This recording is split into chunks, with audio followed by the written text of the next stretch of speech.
You are listening to KLRN Radio, where liberty and reason still reign. Most writers and radio show hosts know that to connect with your fans, you need to do more than just write books or record the latest podcasts. There are many different elements that go into forming an online platform, but there are also many hidden traps. To make matters worse, solid advice on how to survive the muddy waters is scarce. In the book Hidden Traps, I talk about some of the important issues of working with an online platform, highlighting traps that could put your physical or internet security at risk or be harmful to your reputation. Are your social media posts just links with a few disjointed words, making you look like someone who can't complete a sentence? Did your new website cost you more than you anticipated? Are you leaking your personal contact details across the web without even knowing it? Then you need Hidden Traps. Hidden Traps is now available in paperback and ebook from a variety of retailers, including Amazon, Barnes & Noble, and Kobo. Visit blackwolfpublications.com for more details. Do you need a car? Been shopping only to be turned down because of bad credit, low credit, no credit, bankruptcy, or divorce? Guess what? Today's your lucky day, because now you can buy a car, truck, or SUV, just about any vehicle. It's true. Bad credit doesn't matter. No credit doesn't matter. Bankruptcy or divorce, it just doesn't matter. As a matter of fact, your job is your ticket to your new vehicle. We're Auto Credit Express, and we've helped thousands of people just like you. Antonio H. told us, great company, got me connected, and the day I went in, I drove off in the car I wanted. 100% worth your time. Need a car? Get started now and drive off as early as today. Just text FINANCE, FINANCE, to 357-911 right now to get started. That's FINANCE, FINANCE, to 357-911. Auto financing the easy way. Text FINANCE to 357-911. KLRN Radio has advertising rates available. We have rates to fit almost any budget. Contact us at advertising@klrnradio.com.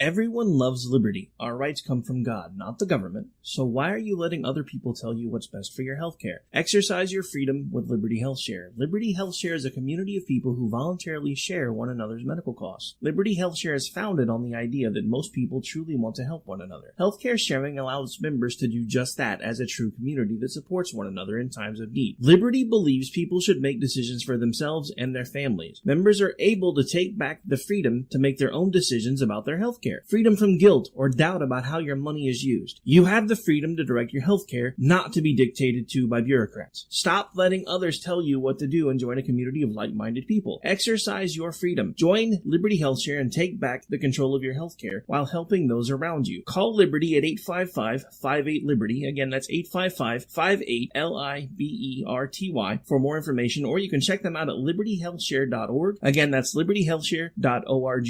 My son was in the Army back during Desert Storm, but even then he wanted an MBA. He looked at a dozen schools, but only one offered the online education and flexibility he needed while he was in a tent in Iraq. Grantham University. Turns out that Grantham's been delivering affordable, relevant college and advanced degrees for over 65 years. Heck, if they can deliver a quality education to a soldier in a tent overseas, think about the flexibility Grantham can offer you so you can earn your degree too. It doesn't matter how complicated or full your life is. If getting a degree is on your bucket list, you'll want to do what my son did.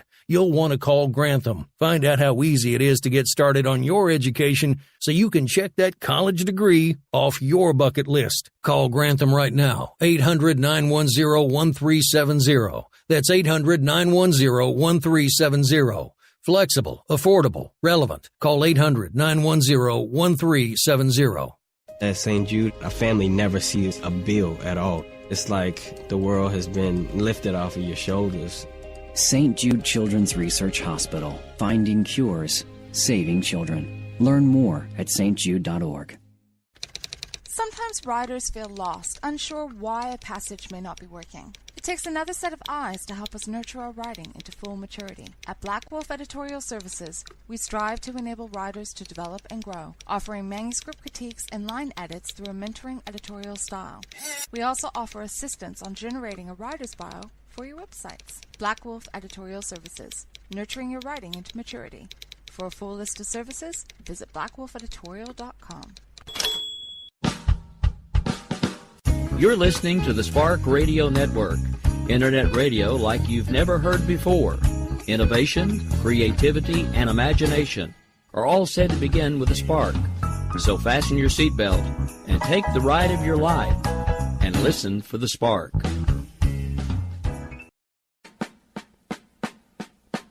Mr. Gorbachev, tear down this wall.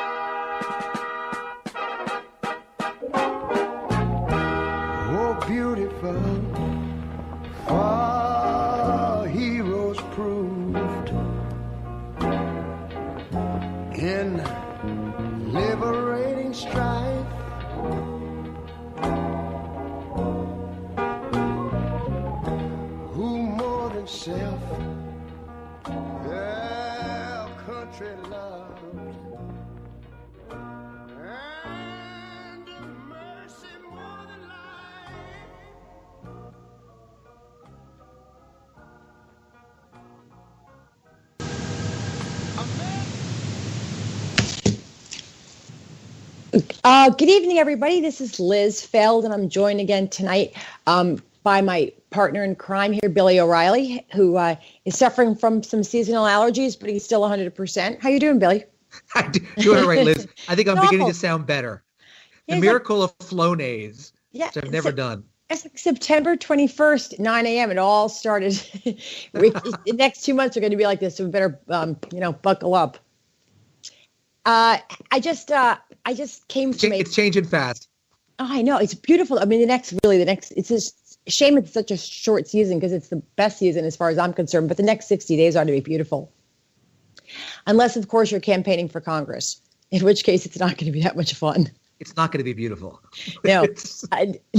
I just came from an event up in Connecticut for Shatterproof, which is a national addiction organization that I serve on the board of. And I saw yard signs far more than I've seen in a while around here in Westchester County. And it's hard to distinguish, the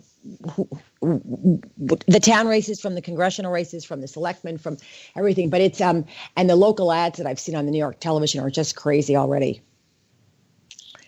It occurs to me, you think about the gold rush, out west or later on in Alaska. And the Klondike Rush, and the ones who made the money were the outfitters. And you wonder if maybe that's what we should have done, is gone to that business, making lawn signs. Yeah. That's instead of being on the front of the podium, we should have, or behind the podium, we should have been. Yeah, I'm with you on that. It's too late. I think there's a. I mean, actually, I know there's lawn signs have never gone out of style, but like billboards and like mail and lawn signs, those things are really coming back into vogue, because you just can't avoid them. You can flip the channel on so many things, and you're seeing more of that stuff on campaigns again. It's like what's old is new. I was going to ask you about that. We talked about it a few weeks ago, but if you have found that too, we talked about how the grassroots, the door-to-door is more important than ever before, but I hadn't really thought about it with the yard signs. But it makes sense because there aren't even local papers. The weekly papers, the local papers are gone. So it's true. You got to have this stuff right in the middle of the town square.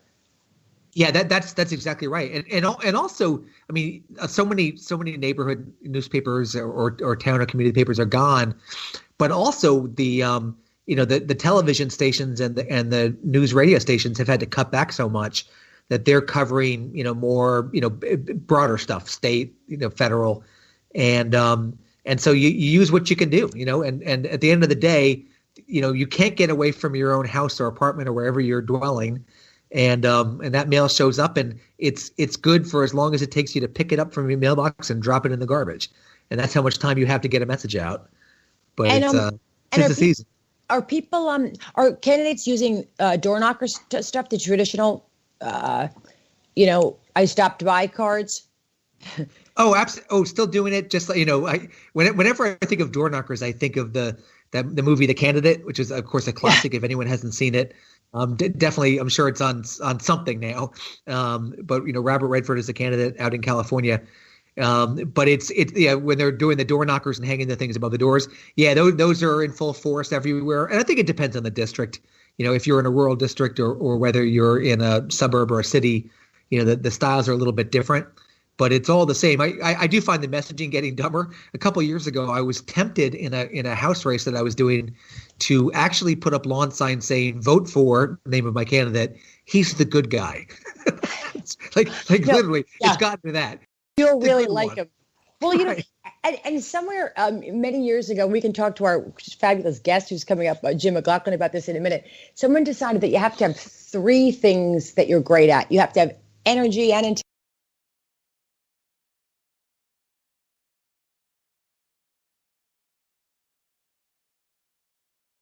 Slogan. It's a little overwhelming, and it's a little overwhelming and unremarkable. And unremarkable.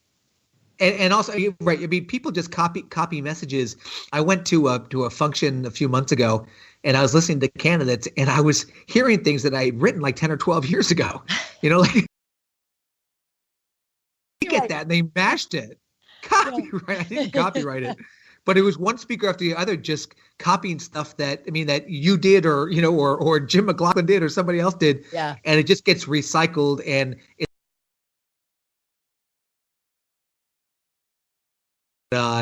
c'est la vie. That's the way it goes. Well, but you do mention our guest tonight, who's going to be fantastic. Jim McLaughlin of McLaughlin Associates is a not just a national pollster but an international pollster. And absolutely one of the best in the business. And I've been blessed to work with Jim on a lot of campaigns. He's incredibly nice to join us tonight because he'll be on in a few minutes, but he's probably working on a few dozen races right now. But the guy has just got such insight, has been doing this for a long, long time. And I think he can offer a real look at how polling's evolved, what's going on, what the midterms might look like. How the Kavanaugh and Rosenstein situations are affecting things. If he doesn't use anything canned. If something's breaking, if something's happening in the trends, he'll know it and he'll let us know in a few minutes. Well, and I'm really looking forward to hearing his thoughts on how some of the polling, particularly in the last election, was so wildly off base, and whether we should assume that a lot of the numbers we're seeing now about the midterms are not quite accurate. I mean, how many secret Trump voters are there still, even though Trump's not on the ballot? He is on the ballot. How many Republicans are not being honest, and answering the question that, whether they support the Republicans on the ballot right now, since it's so unpopular. If you watch, anything on the news, you'd think that Republicans were from Mars. So maybe Jim can shed some light on that. It's true, and he saw it. He was one of the few that saw. I mean, a lot of people who didn't work in politics saw it. I mean, that's what the genius of the American people. I mean, they saw what was happening with Donald Trump, and a lot of people who work in politics, including yours truly, at least for a time, didn't see what was going on. Jim did. Remember Jim talking? We worked on a couple of races in the 16th cycle, and he was watching it from the beginning. He was like, "Watch this populist trend. It's been ready to bubble. It's ready to go." And sure enough, it did. So, to his credit, he saw it. But I would say most didn't until it was too late. And then the phenomena had occurred and the wave was there. And the question is it lasting? And I think, there's been so much coverage of the everything really from the movement that came out of the Parkland shootings and those young voters to the Me Too women. And now what you're seeing in response to the Kavanaugh nomination. You would think that the only people who are going to vote are very angry women and very angry young people. And I just and by the way, not that that's not legit. I just like to know who else is out there who's going to be motivated to go to the polls. What is going to motivate Republicans? Yeah. You are absolutely right, and you make a really great observation that you almost have to. And I'm going to sound like the fake news person, but you almost have to turn off the mainstream news to have any sense of what's going on.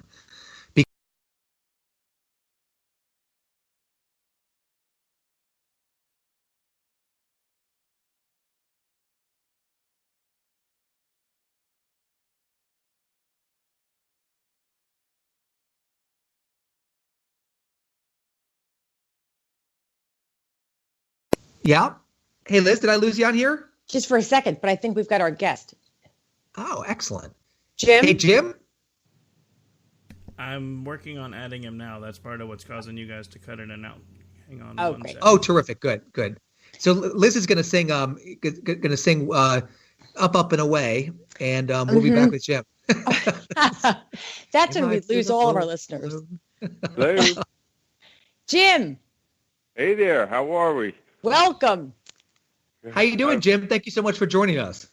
Oh, it's my pleasure. My pleasure. We know this is a quiet time for you. Oh, it is. Right about now, it does get a little bit quieter.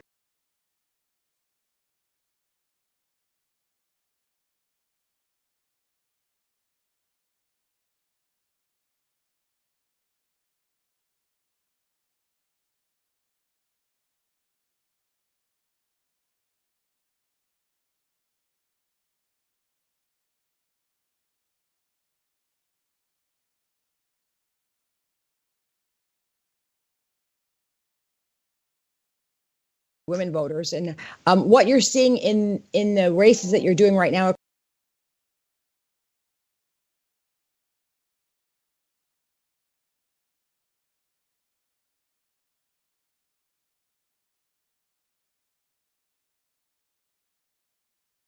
What are we? We're about 45 days, give or take, or so out right now from Election Day.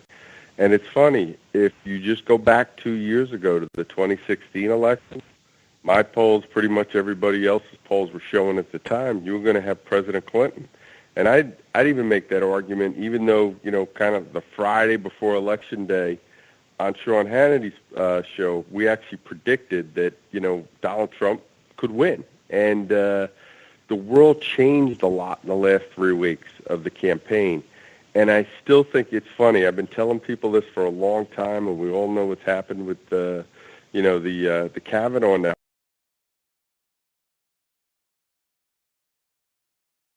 Yet that we're going to help to decide this election. And I think we're seeing that right now. And I'll tell you, talk about drama that we're going to have on Thursday.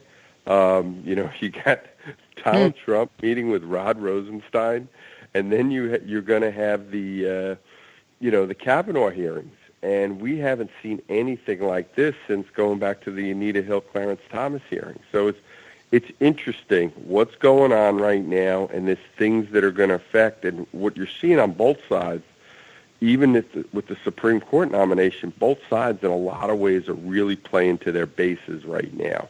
And the midterm elections, the turnout always tends to be significantly lower than what you get in the presidential race. But I actually think, everyone talks about the Democratic enthusiasm on the left, and there's no question about it that we saw that. We even saw it in the 2017 elections. But I still think this year you're going to have a record turnout on both sides of the aisle. Hey, Jim, that's what I'm seeing too. And I'm sorry I lost you for a second, the problems of modern telephony. But I see the Republican enthusiasm, and you may have just talked about that, really skyrocket. Is that what you're seeing on the ground? Yeah, I wouldn't use the word skyrocketing yet, but for a midterm election, it's getting higher. And remember, before the 2016 elections, because of, what happened in both 2010 and 2014, where the Republicans did really well. If you remember, it was Barack Obama who said after the 2010 elections, the Democratic Party had a shellacking. And there was, folks used to say, okay, Republicans can win the midterm elections because they tend to get higher turnout in the midterm elections, but they can't win a presidential election. And we all saw what happened, obviously, in 2016. It was just the opposite. And I think from an overall and a proportional, from a proportional standpoint, I think you're going to have record turnouts on both sides of the aisle. Because the truth of the matter is, the 2016 election, at least with both sides' bases, has never really stopped. The Democrats, for various reasons, whether it's been Russia or whatnot, they felt like they were cheated. The Republicans don't like the fact that, the liberals and the media are basically saying, the only reason Donald Trump won was because of Russia, et cetera. So really, the 2016 election never stopped. And you're seeing more interest in elections and in politics right now, you can't go to your local barbecue or go to the local barbershop without at some point or another somebody bringing up politics. And I think when you see that kind of energy, that kind of excitement on both sides of this aisle, you're going to see a big turnout from both sides of the aisle in these elections. Well, and I think what's going on this week, in particular, or in the last 10 days and leading up to Thursday, is going to fire up the Republicans in a way that maybe some people probably didn't anticipate. Yep. And what'll be interesting, and I remember this acutely. One, it explains the gray hair that I have now, but I remember the Anita Hill, Clarence Thomas hearings vividly. And the interesting part about that was when they had the big showdown, I think it was 3 days of hearings and whatnot, the American people overwhelmingly, it was better than 2-1, agreed and believed Clarence Thomas. Right after the hearings, they thought, he came across as more believable. He was the one that they took his side and whatnot. They felt sympathy for him. But then the interesting part about it was the Democrats and their allies in the media really changed the narrative on it, and they made, Anita Hill into this folk hero over the years. So, kind of this liberal icon. So it's, that'll be interesting to see how these hearings play out. Who's going to get the political advantage? Because, it's naive to think that there's not a lot of politics going on. This whole thing has been all about politics and, and how that affects the elections. Because if the Republicans, if their base feels like the Democrats are being unfair, and you're seeing that a lot right now, they think the Democrats are being unfair. They're actually a little bit upset with some of the Republican leadership saying they should have kept the vote on Monday and they shouldn't have postponed this. This was a last-minute dirty trick and smear against Judge Kavanaugh. It's going to be really interesting to see how this plays out with the electorate. And by the way, there's a lot of folks on both sides of the aisle. You look at it among the Democrats, it really doesn't matter what Judge Kavanaugh says on Thursday. They're not going to believe him. Never. They're just not going to believe him. They're dug in. You hear it from a lot of the Democratic members, whether it's a Blumenthal or the Democratic senator from Hawaii or somebody like Kirsten Gillibrand. No matter what Judge Kavanaugh says, no matter what happens at those hearings, they're going to look at this with a partisan lens and they're going to say he's guilty. And on the other side, there's going to be a lot of Republican voters that are going to say, hey, we don't like how he's been cheated. And, this could really affect the elections, and it could, really affect it in terms of turnout. Yeah, I got to say, Jim, when I saw the story pop, I guess it was late last night, the New Yorker story, I saw the headline. I was like, maybe there's something more here. And it seems like that is completely blown up on the Democrats. And again, you may have just discussed this. I was on and off the call, but I just can't believe the New Yorker, damaged its reputation like that to go out with such a shoddy piece. I mean, you had the New York Times take it apart today. I think the Democrats thought they had something going and they overstepped. They tried to get cute. I think to some extent the Democrats are panicking here.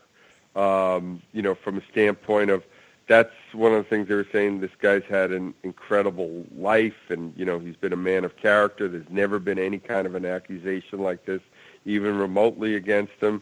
So I think the Democrats were looking for that, here, we got you. Here's the other story. And now we're reading reports about how the Democratic investigators were up there. They were prodding people. They were looking for anybody or any kind of dirt they could find on him. And you know what? In this day and age, that stuff comes out. So, it's going to be high stakes. And I think it also tells you look, the Democrats have had this story since going back to July. They've had it since the end of July. And, they met countless hours with Judge Kavanaugh. He met with Dianne Feinstein, who had the letter and whatnot.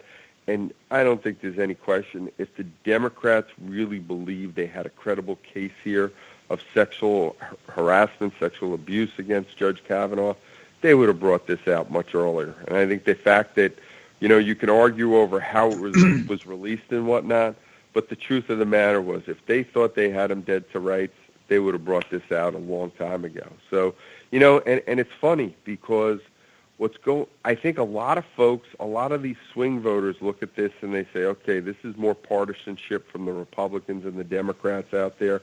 And they're still most concerned about real issues going on. They're worried about health care. They're still worried about the economy. They're worried about national security. They're worried about things like education, real issues that affect folks. And by the way, the politicians these days that are running the best at the local level are the ones that are addressing the real concerns, with the voters. So that raises a great question, Jim, because there's been a lot of talk about, and Billy just came off a county executive race with Rob Astorino, and I know you know all about this, but, what is the Trump effect going to be, both positive and negative, on these local races? Obviously, we all are getting a little more money in our paychecks. That's for sure. We look at unemployment, look at the GDP. I mean, there's serious progress on the economy, and yet we've seen for sure the effects that a lot of in a lot of other ways, the Trump style, Trump's approach, all that. Where do you think have we exhausted the bad parts and now people focusing on the good stuff, or where are we? You know what? Back when Rob Astorino's election was, and nobody has more respect for Rob Astorino. I mean, the guy was a great county executive, but it was a really bad time for Republicans, if you remember right. Over the summer, their health care reform got, in the Obamacare repeal, that all got killed. They were looking like the gang that couldn't shoot straight. They hadn't had the tax cuts passed by then. So it was a really, really bad time for Republicans. Now, the Republicans have some real accomplishments out there. Just what you said, things on the economy. And it's not just the overall economy. It's like you look at, African-American unemployment, record lows, female unemployment, record lows, Hispanic unemployment, record lows. And that's one of the problems and one of the frustrations if you're the White House right now and the Republicans. Here you had the markets as of Friday hitting record levels, over $2 trillion in new wealth created for Americans. And yet the story was, things like Brett Kavanaugh, and we're still talking about the Russia instead of talking about the real accomplishments. And I think the truth of the matter is elections, in many times, they're about the future.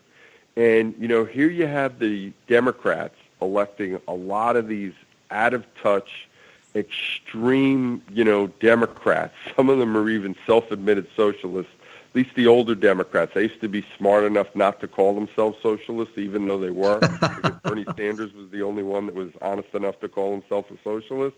But they're supporting some real extreme things. And those are the kinds of things that I think the Republicans should talk about. What was really interesting was when President Trump gave his speech out in Missouri last week, one of the things he talked about, they want to take us to socialism. That's literally where these Democrats are going.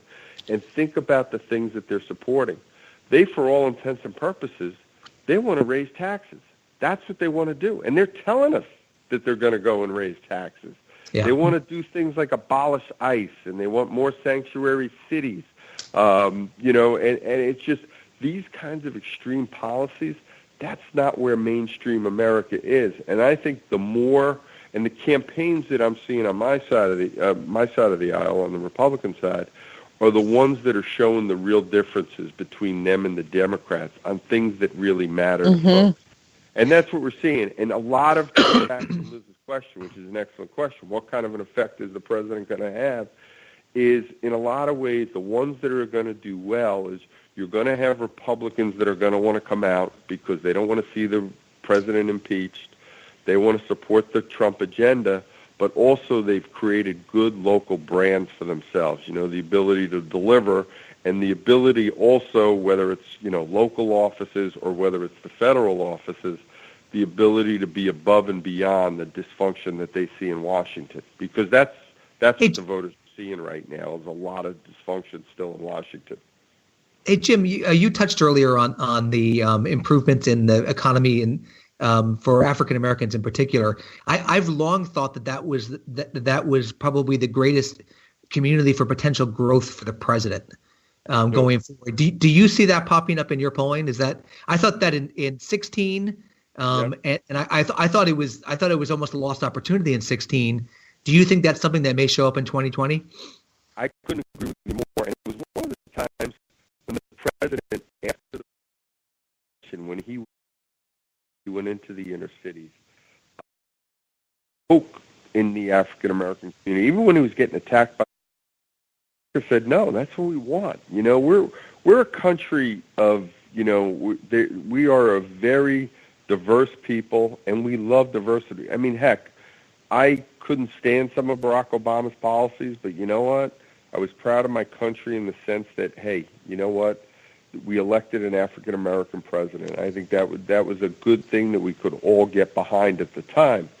But one of the things I think I agree with you. I mean, Republicans, we need to just go down into the African American community, and we need to go and ask for their votes. And don't worry about the media. Don't worry about the liberal Democratic establishment attacking you, because I think we have a real opportunity there. And, you know, they have the same wants, the same concerns of whether you're Hispanic or whether you're white, whether you're African American.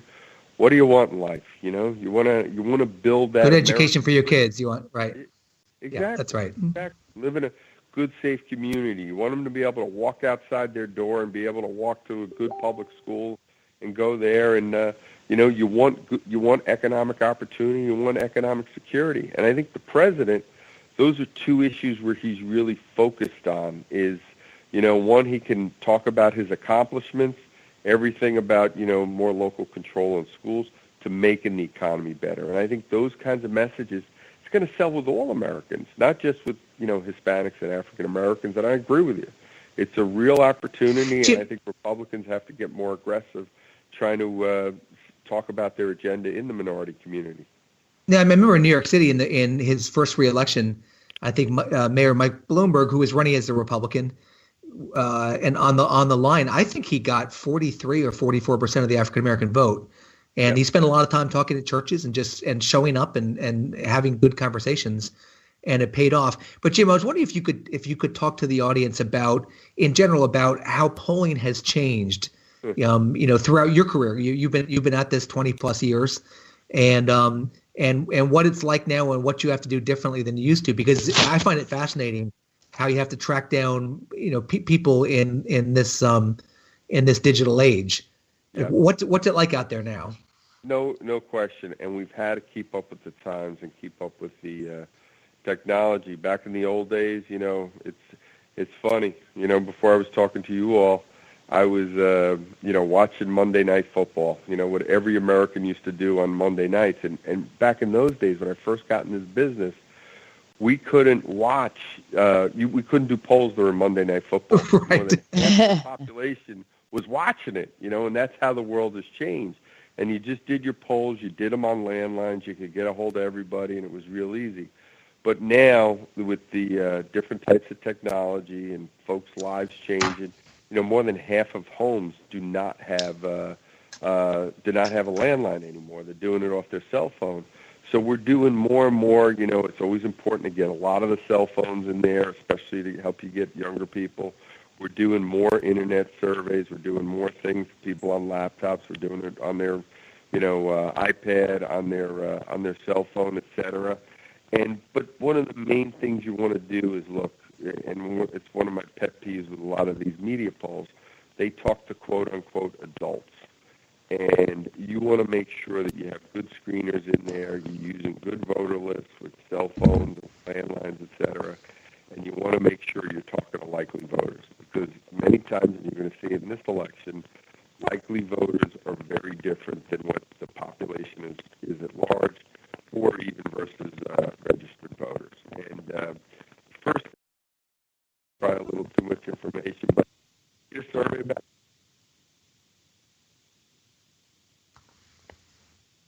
Hey, Bill? I think we may be having a technical issue with the caller. I'll see if I can get him back. Oh, good. Oh, thank you so much. Yeah, yep. But I'm on, Liz. I'm on now. I was going to ask him if he thinks that women Republican voters are not as forthcoming or as honest in their responses as other voters. You know, that's an interesting question. Yeah, certainly where I live, you can barely tell anyone you're a Republican. And we've all seen that in campaigns before. When very often. But you're afraid you're talking to your neighbor that's trying to crank you. Yeah. Right. So now more than ever, I feel like that's the case. Yeah, I think Jim will be back on in a second. I think, Jim, hey, Liz had a question for you. Sorry we lost you there. No, sorry. No worries. No worries. Jim, I was just curious if you find that, in your polling, if Republican women are less forthcoming in answering your questions, because especially in certain areas, obviously, Westchester County being one of them, there are not a lot of Republican women. Yep. And how reliable the answers can be, or if you just factor that into all the numbers. It's interesting because people say sometimes, voters lie to pollsters. They'll also say there was folks that talked about Kellyanne Fitzpatrick was very, or Kellyanne Conway, I'm sorry. I've known Kellyanne. Yes. Kellyanne Conway, we talked about the hidden Trump voter.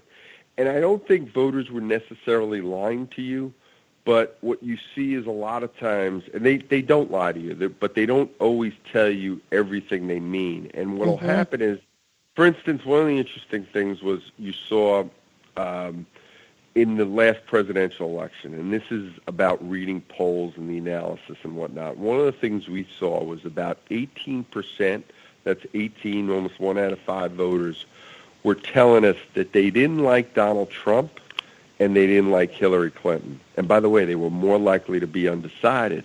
But they were also telling you they were going to come out and vote. And when I looked at those folks, the folks that were telling you that they were unfavorable to both Hillary Clinton and Donald Trump, the ones that were decided were telling you they were voting for Donald Trump by a 2-to-1 ratio. And so what that was telling us was the change factor. They wanted change. They weren't happy with the direction of the country where Barack Obama was taking the country. They wanted, quote-unquote, change. They didn't think that economy was doing well enough. They didn't think he was keeping us safe in terms of national security and in terms of terrorism and in terms of things like immigration. So it's about reading the polls. And that was a classic example, suburban women, because when we were working on the Trump campaign, when we were trying to figure out where to put our resources at the end, one of the places, and we took some flack for it at the time, was we were spending money in the Philadelphia suburbs because we knew there was some softness there, because President Trump had some negatives there at the time, and Hillary Clinton had negatives there, and we were trying to push them over at the end to get them for Donald Trump. And what was that really Catholic? Was that Catholic Democrats, Jim? Or yeah, many. There were some that were Catholic Democrats, but a lot of them, quite honestly, were Catholic Independents and Catholic Republicans. Yeah. And we had to push them over. And that was the whole idea there, was basically saying, hey, if you're not happy, she's just another continuation of the last 8 years that you weren't happy with. So that's why you should vote for Donald Trump. And the two big issues with them were really the economy and more about, national security. Right. It's funny. I looked at Real Clear Politics earlier tonight. I hadn't been on for a bit looking at the polling numbers, and the right direction, wrong direction are much better than President Obama's were at this time. I mean, they're market. I mean, there's always a skew towards wrong direction, but I thought his numbers were pretty good.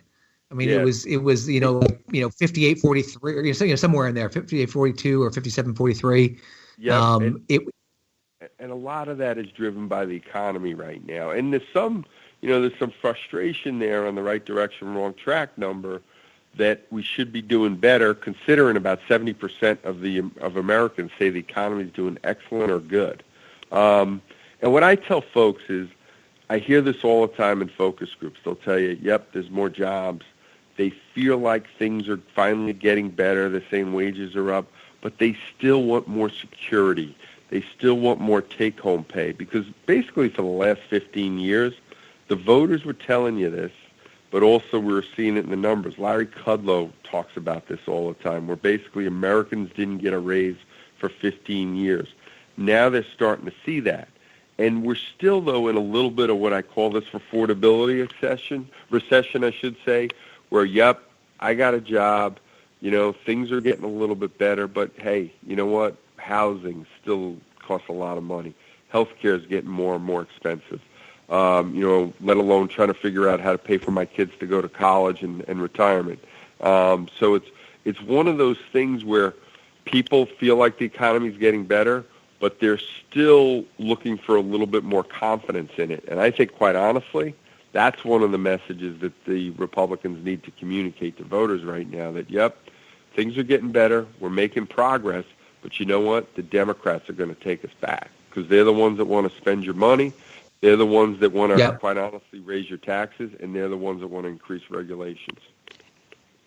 So, Jim, do you sense, is there any, I don't know if it's anxiety or feeling that we should go back to the balance, the checks and balances government where the House and the Senate and the White House aren't occupied by the same party, and that people like a little bit of, at least, they're fine to surrender the House or the Senate or even both, so long as we've got Republicans in the White House? I mean, is that a thought process that a lot of voters go through? Yep, and it's a great question, because history says the Republicans are going to lose seats, and the history says usually, the president's party out of power usually loses over 30 seats. That's standard. And oh, by the way, the only two times that hasn't happened since World War II was 1998 during the Trump impeachment, the Clinton impeachment back in 1998, and then 2002 after September 11th, the Republicans defied history and actually picked up a few seats. Not a lot, but a few seats. But basically, the president's party out of power during the midterm elections usually loses an average of over 40 seats. The Republicans only have to lose about 25 to lose the House. So it's a tough, it's not an easy, and that check and balance is there. Now, the messaging that the Republicans have to help counteract the check and balance is, look, we all know we're feeling a little bit safer at the national level, and we're feeling like the economy's getting a little better.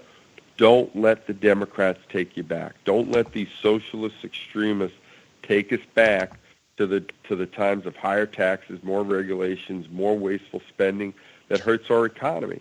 And you want to give them real differences, and you want to give them a clear delineation on the issues. But, how many Republican voters you talk to are angry about spending and about the omnibus bill? I know maybe it was 2 months ago, I saw some polling around that. That and the fact that, repeal and replace was a failure for the most part. So the Republicans had all promised 2 years ago they were going to deliver, repeal of Obamacare, and fiscal restraint, and it just hasn't. Frankly, they just haven't delivered. Yeah, and you know what? There's no doubt there's some frustration with that. But the other thing that's kind of amazing with that is, here you had, you literally had Barack Obama, who created more debt than every other president combined. Mm-hmm. He literally doubled the national debt. So it's actually kind of funny when I hear, I heard Chuck Schumer talking about the debt a couple days ago. It's like, you got to be kidding me. I mean, Chuck Schumer never met a spending bill he didn't like. And I think, look, there's a lot of Republicans, a lot of conservatives that aren't happy with some of the spending, and that they didn't do more to try to stop it. But I think what they also realized was the main idea, what the president was trying to do, was make the economy stronger. Right. What the whole idea? Look, it's a very simple process. I have these conversations with my good friend Larry Kudlow about the economy, and he always talks about economic growth and whatnot. But normal people just get it, that they spend their money better than the government does. Right. It's the principle. Yep, exactly. And with the tax cuts, what he was trying to do, and I think Americans look at it now and say it's been successful. He was trying to put more money back into the small businesses, trying to put more money back into the pockets of middle-class families.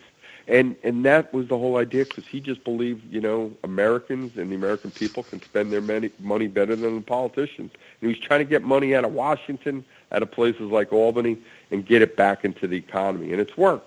And I think what you're going to see after these elections is, hopefully you're going to see a lot more fiscal restraint there, and they're going to do more to reduce the debt and the deficit. Well, I think the only time I saw the president actually really come out and apologize or talk about some regrets was when he said he was sorry that he signed the omnibus bill. Yep. And I think that was legitimate, because I do too. There were folks, there were members of Congress, I know, that were afraid he wasn't going to sign it and there was going to be a government shutdown. But I think he wanted to keep the government going. He wanted to make sure our military members got the pay raises that they deserved. Yeah. And I also think one of the things that's happened is, this is another story that hasn't been reported. We had record receipts last April after for 1 month, in terms of dollars coming in, because the whole idea was to get more taxpayers, and that's what he wanted to do, because, when they do these calculations out of Washington and the CBO and all this other kind of stuff, they don't use dynamic scoring. And when you've got now, I think the president is up to around $3 million, 3 million more folks now have jobs in the economy since he became president. That means we've got 3 million more taxpayers. And we've not to mention all the people he's got off of welfare, all the people we've gotten off of food stamps. So that's what's going to help grow the economy, and that's what's going to help grow revenues, because that's what he was always trying to do. Hey, Jim, and we'll let you go in a second. I know you've been more than generous with your time, and I know you've got a lot of clients going on. But do you see anybody emerging on the Democratic Party side for 2020? I don't see anybody. I mean, it's unbelievable. It's just there's nobody out there. I mean, the only ones they're talking about are so far left they're unelectable. I feel like the Democratic Party is melting down. You're right. And by the way, what is it up to? I saw somebody put out a list the other day where there were over 60 Democrats looking to run for president. And that's the problem, And I'll give you, a good local example for us is somebody like Cory Booker. If folks remember, Cory Booker, most people don't know this, when he was first running for the mayor of Newark, he was running basically as a conservative Democrat. He was running as a conservative Democrat reformer. That's right. He was taking on Sharp James and the Machine. And back then, he was actually friendly with Wall Street. Mike Bloomberg endorsed him. Yep. He was a big school choice guy and whatnot. But now, since he's decided to run for president, he goes after Wall Street. He's against school choice. He's a pawn of the teachers union. He's become Mr. Me Too. And they've become extremists. They want to abolish ICE and all that other kind of stuff. And that's the biggest problem that the Democrats have right now, is because, you know what? Whoever can be the most socialist is probably going to win the Democratic primary. And think about it. And I remember I was telling people this publicly.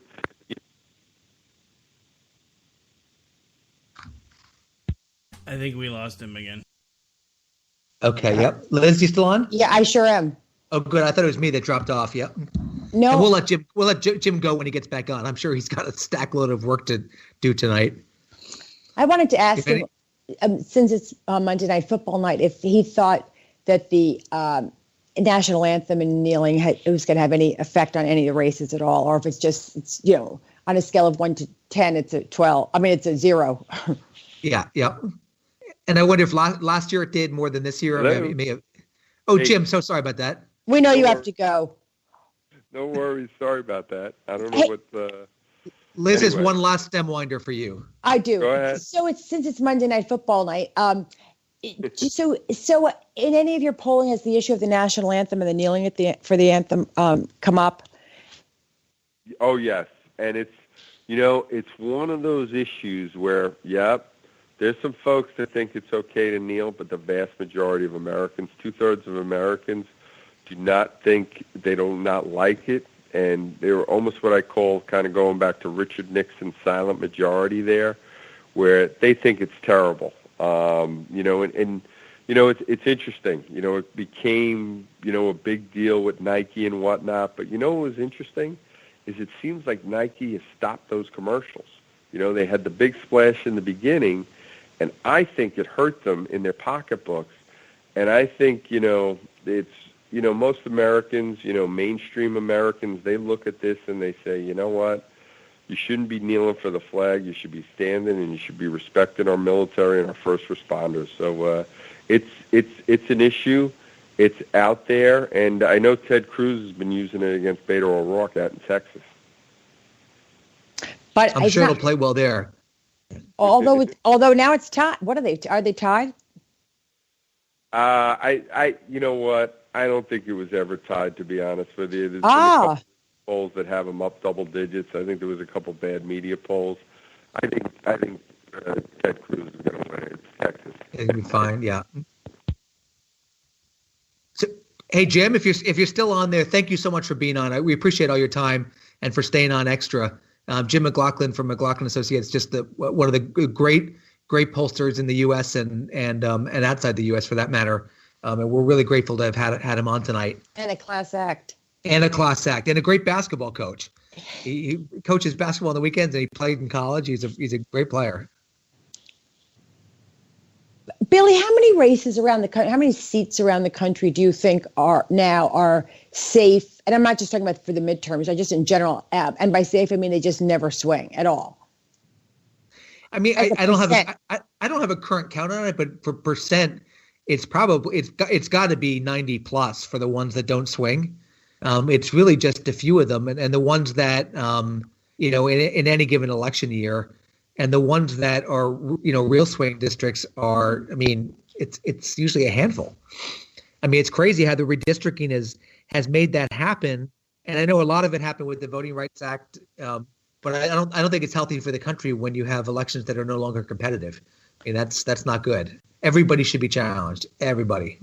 And I guess the follow-up question would be then: is a lot of that just that is it the power of incumbency, or it's been more the gerrymandering, or a combination of you can't raise the money the challengers just can't raise the money to ever make a seat competitive. So it's not necessarily that it's the party there that's so safe. It's more the incumbency.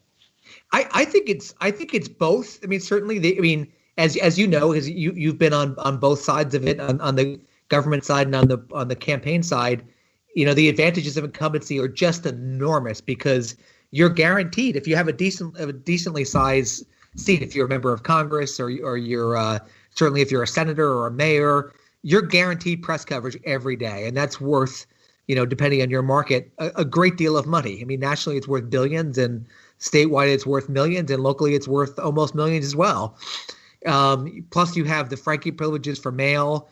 You have constituents calling in with problems that you get to fix very conveniently. There are just so many advantages to it. But when you add in the gerrymandering and the makeup of districts under the Voting Rights Act, you have some that are just not competitive. I mean, you have districts in all states, but especially on the coasts or in the bigger cities, where the results are 93-7 all the time. Democrat to Republican, and they're and then you have districts in very conservative states where it's 70-30, and they're just not going to change. It's not going to happen. I mean, unless the demographics change over time, where you see that happening in places like Texas to some extent. Although I'm glad that Jim is saying Senator Cruz he thinks will be safe, but demographics do change over time. But it's hard. I mean, it's hard to take on incumbent. You're running uphill, and you've got to run at that incumbent like your hair's on fire. Back to the Kavanaugh stuff for a minute. I was talking to someone tonight who's been a very active lobbyist in Washington for.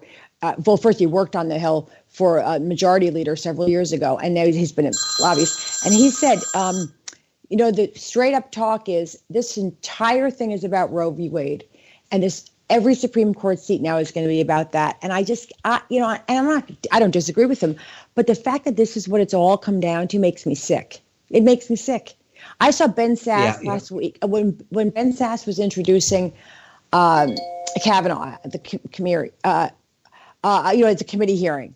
He, I don't know if you saw this, but everyone who's listening should go watch this clip. It's 5 or 6 minutes, and he talks about how, the problem we have is that Congress isn't doing its job. It's not legislating properly. It's not making the tough political decisions.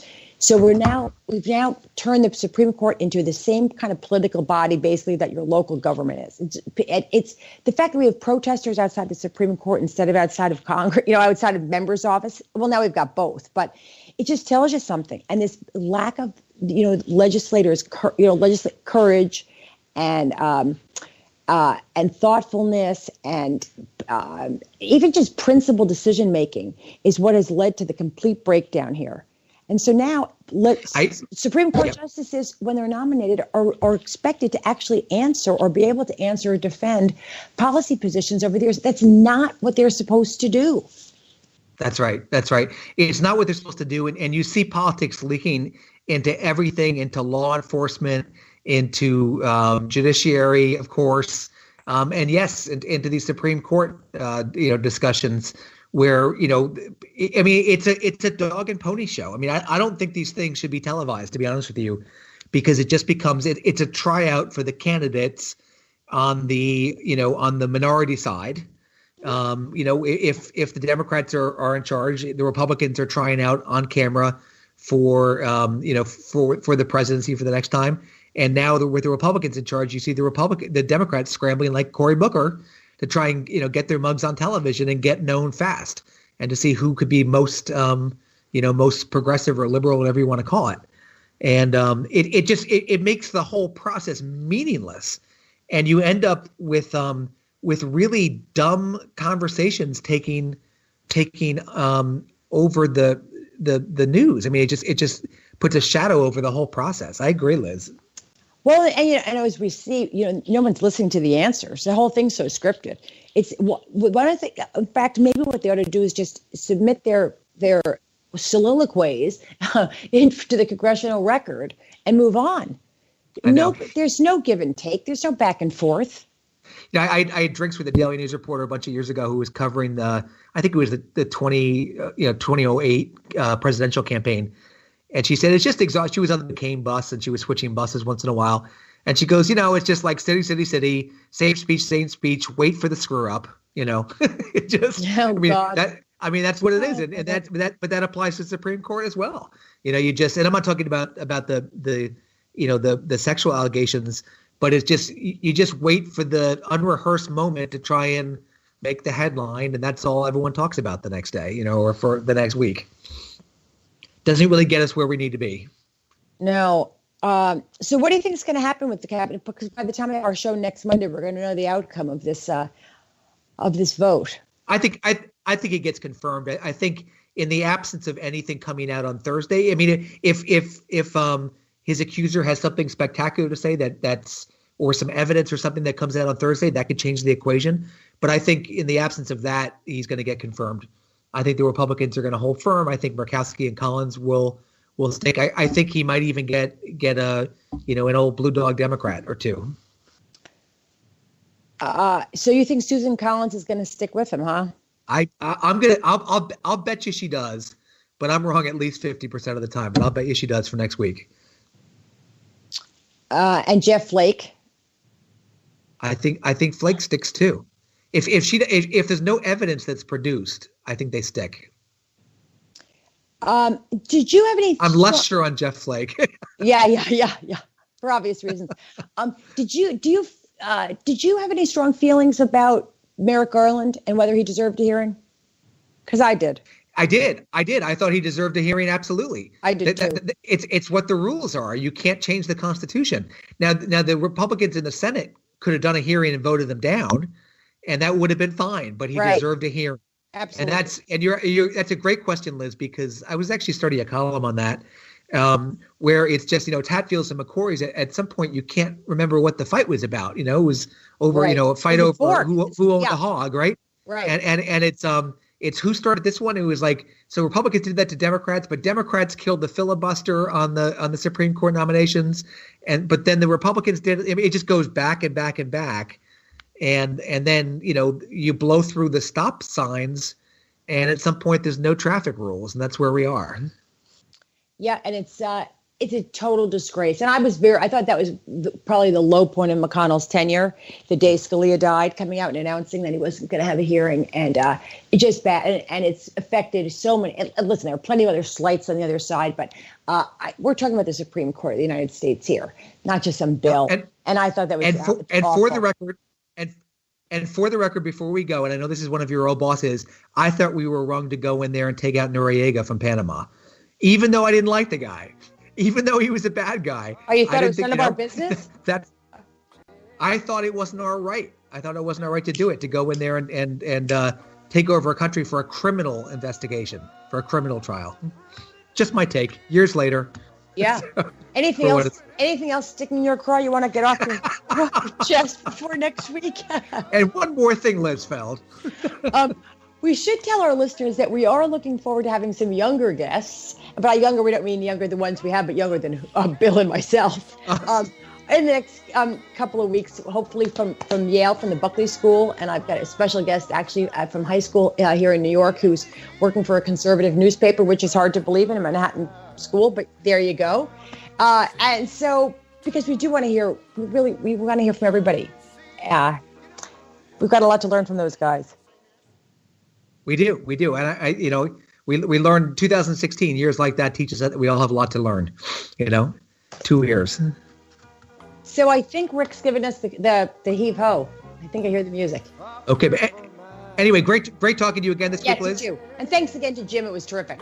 And Jim, thank you all for listening. Lachlan.